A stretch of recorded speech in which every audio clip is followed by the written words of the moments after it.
សូមស្វាគមន៍និងស្ដាប់តម្រុយឆ្នោតយួនប្រចាំថ្ងៃ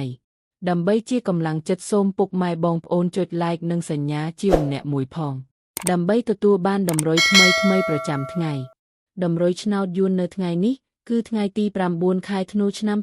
2025ដើម្បីកុំឲ្យខាតពេលយូរសូមស្ដាប់តម្រុយឆ្នោតពី admin មានលេខ64178254សម្រាប់ប៉ុស្តិ៍APCD សម្រាប់លេខ OSAD មាន2គ្រាប់គឺ OS ខ្ទង់70និង30សម្រាប់3លេខគឺ admin មាន2គ្រាប់ផងដែរគឺមានលេខ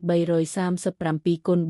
445 1គុណបើសិនជាពុកម៉ែបងប្អូនស្រឡាញ់និងពេញចិត្តលេខទាំងនេះពុកម៉ែបងប្អូនអាចយកលេខទាំងនេះទៅផ្សងសំណាងបានជាចុងក្រោយសូមជូនពរពុកម៉ែបងប្អូនដែលយកលេខខាង admin ទៅផ្សងសំណាងហេងយើងទាំងអស់គ្នាជូនពរពុកម៉ែបងអូនជួបតែសំណាងល្អនិងសុខភាពល្អ